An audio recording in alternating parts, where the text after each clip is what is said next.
Welcome to New Gameplay Today. I'm Leo Vader. Jeff Cork's nowhere to be found. Suriel Vasquez is here. Hello! And we're looking at Wargroove? That's right. We're going to watch this big guy beat up these little guys, and now they're gone. Stop punching down. Yeah, this is messed up. What genre would you say Wargroove is? I'd say turn-based strategy, tactics. Line's kind of blurry nowadays, but I think the best way to describe it is an Advanced Wars-like. Okay. In that Advanced Wars is one of my favorite games of all time. And this is not one of your favorite games of all time. It's up there. Like, I really, really like this game. Yeah. That's sort of like the starting line here. That's great. Will the review be up? Yes, the review is up. Okay. It's final score is pending, but it's pretty high up there, let's say. Cool. So right now, we're in one of the early missions. This is sort of a lot of the early missions in the campaign are about teaching you some of the mechanics of different units. So if you're familiar with Advanced Wars, every unit has kind of this purpose, and there are different things, like you can see this is Fog of War. So if I move my little doggy here, right, you can see more of the map. But I think the big thing here is the critical hits. I think that's the biggest change that Wargroove makes over things like Advanced Wars, which there have been a lot of Advanced Wars inspired games over the years. Stuff like Great Little War Game, Tiny Metal. There's a couple others that I can't remember off the top of my head. But I definitely think Wargroove is like as close as you're going to get to capturing that magic. And I think critical hits are a big new twist. So if you see this trebuchet, it's a ranged unit that can't fire and move on the same turn. Right. So critical hits aren't random like you might expect in other games. So the trebuchet's critical hit they're all conditional. So it depends on being in certain places. So if you see that damage number there, it's glowing because I'm about to land my critical hit, which happens when the trebuchet is as far away from its target as it can be. So you're going to do 81% damage? Right. But it's not an 81% chance to hit. It's 81% damage. Right. Interesting. And you can see down there at the bottom it says exactly 17%, even though it says 2. And that's important because like certain units will deal, like all the attacks are based on percentages. So it prevents you from being surprised of like, hey, this thing had 1 health and I did 10 damage. Why didn't I kill it? It's because the meter will be different. The percentage down there sort of indicates its actual health. Depending on the enemy, that changes? Right. So these guys normally, as you saw earlier, can just kill a lot of units in one turn. But the name of the game in Wargroove is just counters. So this light infantry is good because it can capture bases here. And bases basically, because this is a strategy game, you're kind of building an economy. Yeah. And a lot of it is based on having these different villages. As you can see, these are all neutral, or at least this one is. I don't know what's going on in any of these spaces. And this is a pretty small map. Some of the maps can get pretty big. And if you're familiar with Advanced Wars, a lot of these units map to different units in Advanced Wars. So this is like the infantry, the mech, the recon, the APC, the artillery, the tank, the light tank, and the rockets, I think. It's either rockets or missiles. But I think one of those, like, it makes a lot of really smart alterations because they don't map 1-to-1. So like the archer can move and fire at the same turn, which the artillery couldn't do. And it's really easy, I think, to get bogged down in a lot of the specifics. Yeah. Of how this is different from Advanced Wars or how it's similar. But overall, I think that it does enough to differentiate itself and feel meaningfully different. This is another sort of big difference. In Advanced Wars, you would capture units by standing on top of them, and you'd also have them at full health. The other thing that bases can do now, or villages can do now, is that they can heal your units manually. So before you'd have to stand on top of them, and they would sort of give you health every turn. But here, you can sort of have multiple units around them, but they're limited in how much healing they can have based on their health here. So there's a lot of little nuances like that. And I think it has some of the personality. I don't think it's as clever in terms of how it sort of casts its strategy. Mm-hmm. Did you find it difficult to learn all this stuff? As someone who's played Advanced Wars in the past, like a lot of that stuff maps pretty easily. But I do think that there is a lot of nuance here for if you haven't played this kind of game before. But I think the campaign does, I think, as good of a job as it can to slowly teach you sort of individual units and how they're effective. So right here, you see that pikeman. So my dog is going to get lit up if he attacks it because it's weak against pikemen. And one thing to point out is right there in that status screen of this cute little dog, you can see sort of like basically the units it's effective against and the units that it's vulnerable to. So that gives you like a really good idea of like, oh, they've built a pikeman. What is it vulnerable to? And those are only the characters in this level, or those all the characters in the game? Here are all the units I can make right now, but that's not all the units in the game. There's naval units, there's air units like harpies and like sea turtles and stuff that are like have their own sort of strategy layer. But right now it's introducing these units more or less one at a time, where it teaches you here's why knights are good but vulnerable to pikemen, things like that. So right now I don't want to move my dog until I get rid of this pikeman, but the trebuchet helps with that because it can hit from afar. Right. How often are you doing critical hit moves? You know, percentage-wise, is that a big part of what you do? I would say that it is enough of a factor that you're not. I'm sort of playing a little bit mindlessly here for the video, but once the missions really get going and they get super hard, you are looking for those critical hits as much as possible because they can give you the advantage more often than not. Mm-hmm. And you like that? Yeah, I love that you're not just like, okay, well, I've got 4 of the same unit. I guess I'm moving them all forward. Because there's a lot of positional ones as well. So like you can see the dog here. Its critical hit is if there's another dog nearby adjacent to the unit. So if I happen to have another dog here, for example, and I attack this soldier here, I'd basically kill it. Mm-hmm. And that can be the difference of like, hey, letting this guy go through. Hypothetically, and just being able to get an extra kill. So that stuff is like super interesting, and it's like maybe the biggest change. There's a lot of other quality of life changes as well. So there's no ammo. Or fuel, which were a big part of Advanced Wars, and some commanders were based sort of entirely on that. So I found this other big guy. He's gonna roll me if I don't do something about him quick. Right. Now that he can see me, he's probably going to destroy me. So I'm going to make a knight so he can get to the battlefield. So right now my goal would be to get, you can see the range there. I want this guy to be on the edge of it. Uh-huh. So if I can do that, I can probably get a huge advantage. But for now, I'm in trouble to some degree. But he'll probably kill the dog or the other guy, but I might try to capture him. I might try to capture this base here. So I'm 1 away, so I'm just going to move him 1 to stay out of the range. I would have gone for 3 dogs instead of that knight, personally. Oh, damn it. Well, you can only make 1 unit per turn, per factory or per castle that you have. So now he's going to roll on these dogs. Oh my god. Thankfully, the dogs don't die. They just run away. You can't kill the dogs. Good. I wouldn't like to see that. Yeah. They're not that cruel.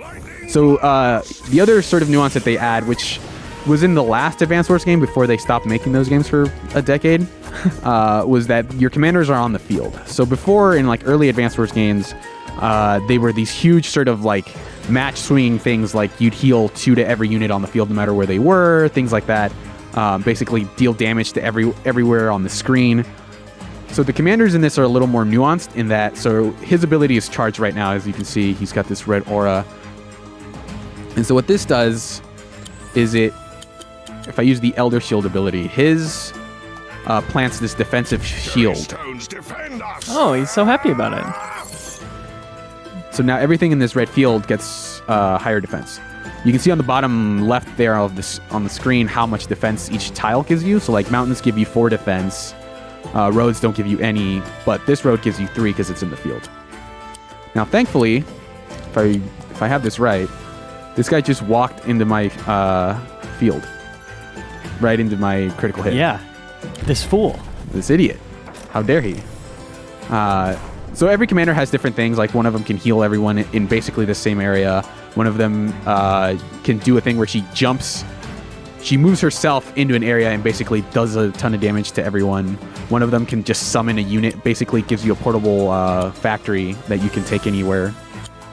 Or it lets you summon one unit. You pay for the unit, but you can summon it and it's immediately ready to go. So like one way to win the fight is to destroy this base here. So imagine if I had my commander here and then I summoned a trebuchet and it was all ready to go, I could get like an immediate critical hit if I was far away enough. So stuff like that, I think it makes the commanders really interesting. And so now I'm going to put the dog here because he has way more defense.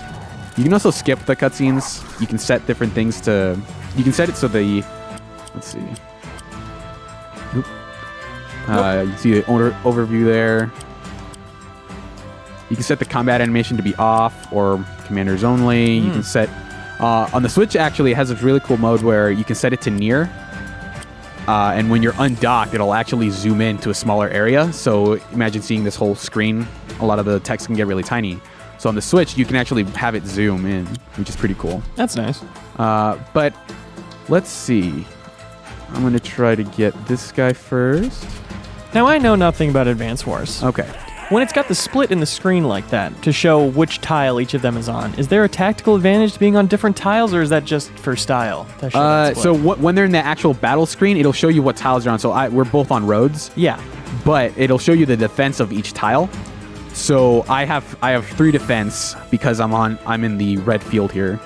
So it'll show you the advantage, but there's no sort of like gameplay aspect to that because you can turn it off completely. Those are just animations that are for fun. Sure.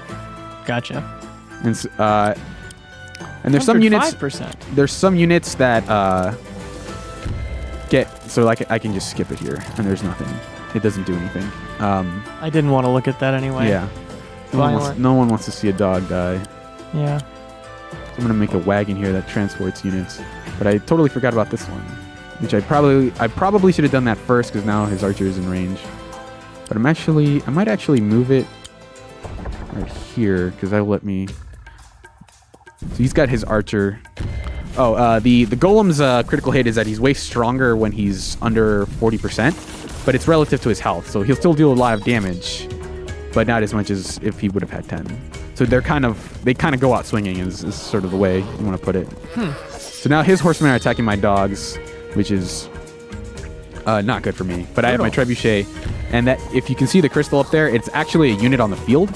So it actually defends me. It's defending my trebuchet, actually. They could go fight that crystal? Yeah, they could destroy it and get rid of the field. But that also means my trebuchet is completely safe. Oh my god.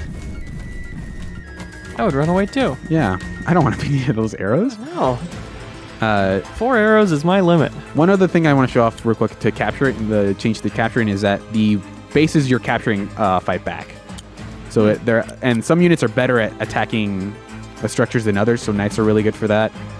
And knights actually have a really cool critical hit where if I were to hit a unit right here, which is sort of the max distance, that's when I pull off my critical hit and do like a ton of more damage. Because you're charging at them? Yeah, because I'm basically charging at them. Interesting. So no, he is not yet in range, and that's bad for me. But I am going to try to get my knight here. Because I mostly feel safe from these knights because I have the trebuchets. But I think that works out. But I don't want to do a whole mission here just because that would just be a lot of me thinking about individual moves. Right. And some of these missions can go on for a while. Like the last couple missions definitely took a lot of thinking and took me like 2 hours just because I'm very slow about making decisions. So let's hop out here and look at all the other stuff you can do. Cool. So for the single player stuff, there's the campaign, obviously. There's also this arcade mode, which lets you sort of pick one of these characters, and you unlock characters by doing side missions and things like that. I'm going to pick Mercia. She's sort of like the main character. And so the idea is that you're going up against these individual opponents on these randomly generated maps. Or not, I think it's from a set selection, but it's you're playing a different map every time you play. Mm-hmm. And so there's a sort of a quick dialogue exchange that I think actually ties into some of the lore. You can learn a little bit more about the characters. But these are more sort of balanced maps. So they're more symmetrical. So the idea is you want to beat 5 of these in a row. And this can take a little while, but it offers a really nice way to just play more of the game after you're done with the campaign. Because the campaign is pretty long, but eventually, you know, you're going to finish it. That's the sad thing about campaigns. Yeah, is that they end. Is there any kind of overall progression this is leading into, or is this just for fun? So there's a star system, which you use to unlock sort of codex entries. Oh. Which sort of tell you more about the lore. But there's an extra sort of secret unlockable I can't really talk about yet that you want to earn a lot of stars for. And so you can get stars by beating missions with like good rankings in the campaign. There's I think each character in the arcade mode has 5 stars they can get for beating on easy, normal, and hard. I want to say that's retroactive, so I think if you beat hard, you get all the stars for the character. So it kind of like emphasizes, being smart about using different commanders. So like her abilities, she heals everyone. Yeah. And commanders are really like they're the strongest units in the game by far. But if they die, you lose the match. Mm-hmm. So there's 2 ways to sort of win the match. You can either destroy this thing right here or kill the commander. So those progression, like those stars, let you sort of unlock different things at a different pace, and it kind of keeps you playing basically. And here's some of the air units. So you can have this balloon, which transports units, which is really good. So like if I wanted to get them over this gap here, they're good for that. The harpy is sort of like this air to ground unit that most land units can't hit. So they can just harass people really easily. But the witch is the thing that counters them. But the witches can only hit air units, so they're situational. And then the Ember Wings are super strong, but they can only hit land units, so they're susceptible to witches again. So the witches are like the king of the skies, but the Ember Wings are like the biggest threat because they can destroy. Like they'll take these out in like 2 hits. Yeah. So there's a lot. There's navals. There's like sea turtles that are basically active submarines. But in terms of what else there is to do, because there's a lot to go through. So there's also these little puzzles. All right. Which basically, if you've ever done like a New York Times sort of one of those chess puzzles, so they basically, I need to win in 1 turn. Against all these guys? No, I need to win in any way possible, right? Oh, right. So what are you going to try to do? I'm going to try to take the tower. Right.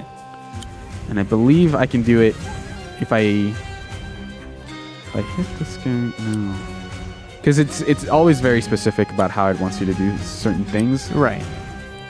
So I believe I can hit one of these guys. How do I want to do that? Please don't hurt that dog. I don't think I'll have to. Good. I've beaten this before, but I've forgotten completely how to do it. Good. Okay. So this guy, if you kill this guy, what's that going to do? Yeah, right. You can kill this guy.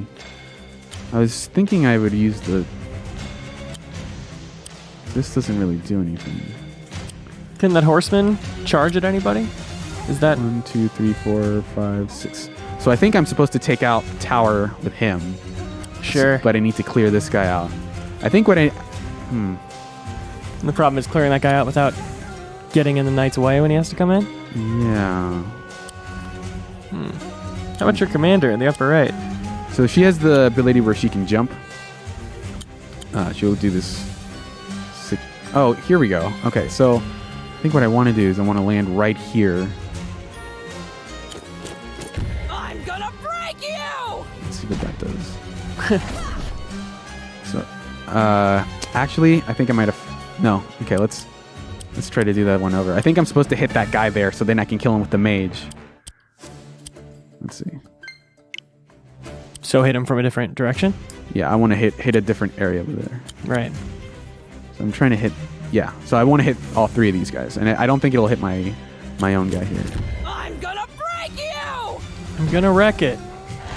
Her famous catchphrase. Mm-hmm. All right, so now I can kill this guy.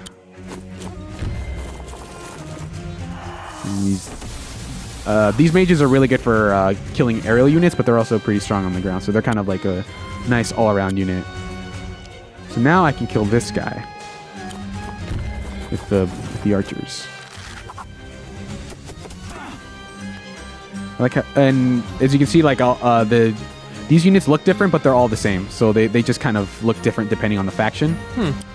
So these are more sort of like an Eastern style, like samurai. My guys are more like generic, like bad guy fantasy bandits looking thing. Yeah. So now I can kill the dog, or not the dog, this soldier here with my pikemen, which are skulls.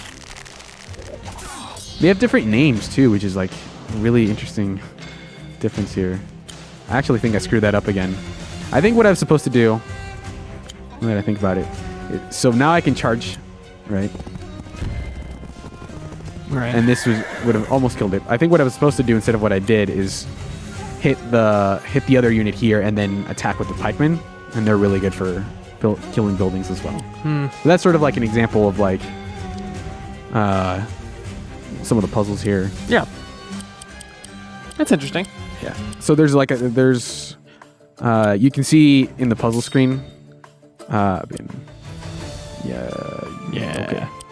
There's several of these, and you can get stars for them as well. You can see up there I have 52 out of 200 possible stars.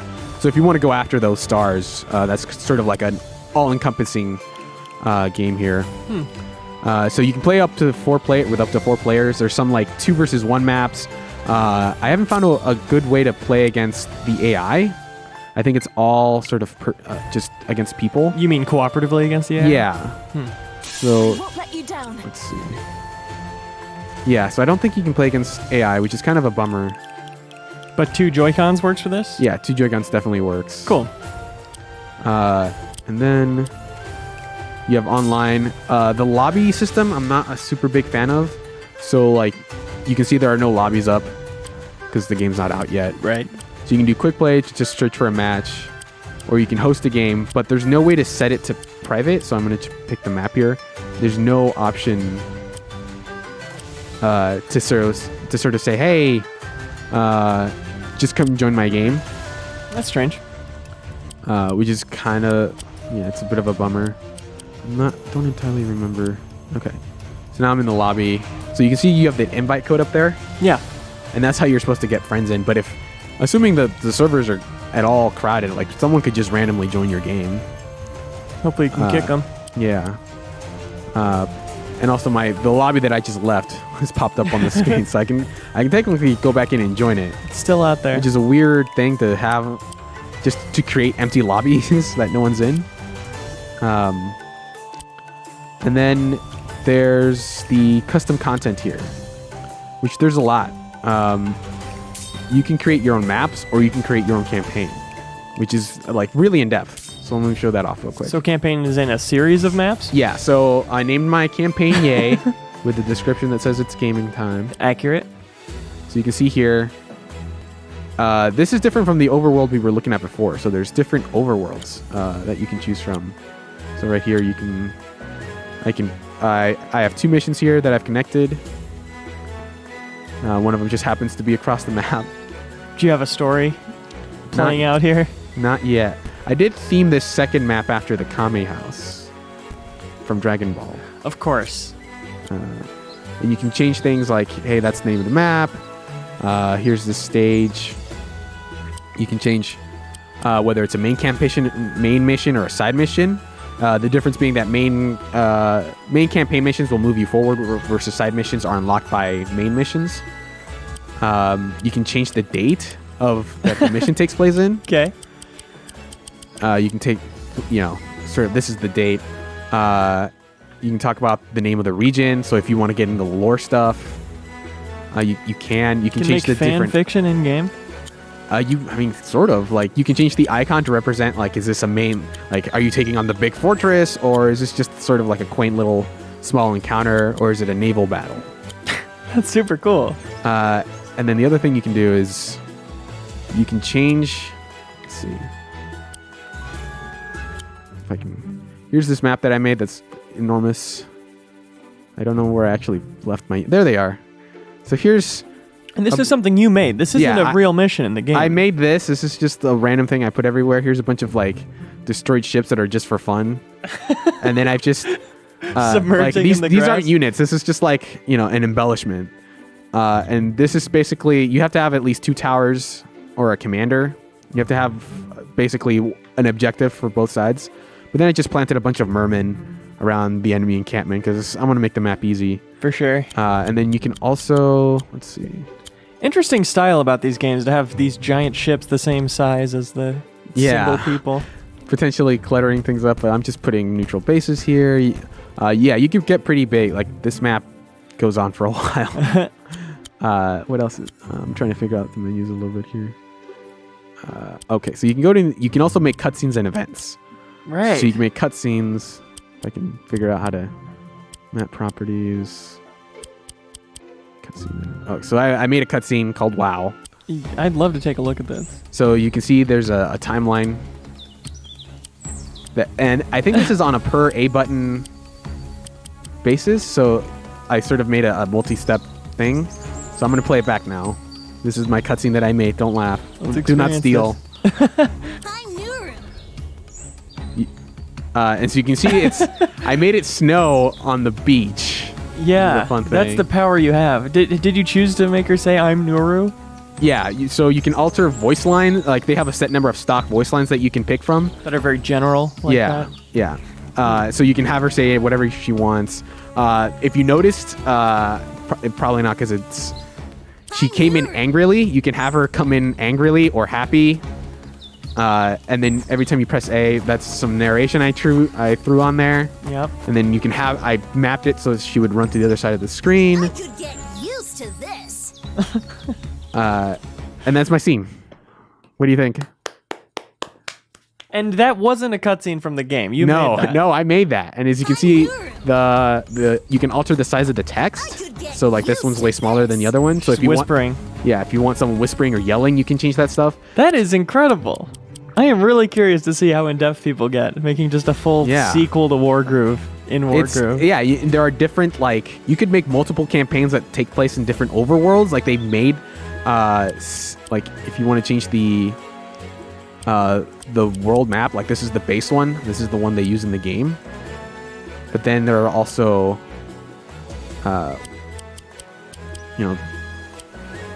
a number of different overworld maps. So if you want to make multiple campaigns, I guess, and just say, this is My Cool Campaign 2, the sequel to My Cool Campaign 1. And then you can just play it out and see hey, this is my first mission. There's my campaign description. And I can play Your game. You made this game. This is my sequel to Wargroove that I'm working on. It involves 30 mermen taking on this single tower. How many tries is this going to take? There's a whole lot in Wargroove. I'm really surprised. I think as someone who, for the past few years, there's been a lot of Advanced Wars clones. A lot of them have the very superficial, hey, you have tanks, you have artillery, you have all these different things, and it's turn-based. But I don't think a lot of them really nailed what made that game so addicting and fun. Yeah. I think the only weak spot is I don't think the individual commanders are as their personalities I don't find as interesting. But besides that, a lot of small aesthetic touches that I think make Advanced Wars this really standout title. I don't think you could have asked for a better game to really capture the spirit of Advanced Wars than Wargroove. So I'm really excited about it. It's a game I'm super into. I won my own map with an S rank. Great job, first man. turn. I did really well. I'm really that's a proud of it. walkthrough for Suriel's campaign. That's right. All you got to do. My tip for my mission is hit the tower with the merman. It's a real tricky one. And then now I've unlocked my. It's like a real game. Yeah. Now we gotta wait. Now we gotta wait for this dotted line. It's a long journey. Yeah, we're going to the Kame house, man. You just want to see you want to see my take on the Kame house from Dragon Ball? Yeah, I'll judge whether it's accurate or not. Okay. Here's my Kame house. First it was gaming time. Now it's training time. Right. Classic 3-act structure. Yeah. We got here. I've added a lot of depth. So here's Goku, main protagonist. And here's Krillin. He's got a little bit of a bald head. Here's the turtle. Which I love this. This is a really cool touch of like, here's a merman riding a turtle, and that's like the equivalent of the submarine, which is like, it'll destroy basically any naval unit. It's just this cheeky little turtle. And here's Master Roshi. He's an old guy. Anyway, that's Wargroove. It's really cool. If you had any love for Advance Wars games and have been waiting for a new game in this series, absolutely check it out. It's a wonderful, wonderful game. $20. Do you know all the platforms it's on? All the current ones: PC, Switch, PS4, Xbox One. Fantastic. Well, thank you very much, Suriel. Thank you, Leo. And thanks for watching New Gameplay today. Check out our playlist. We got lots of new ones going up this week. They're all great. They're all great. Bye. Bye.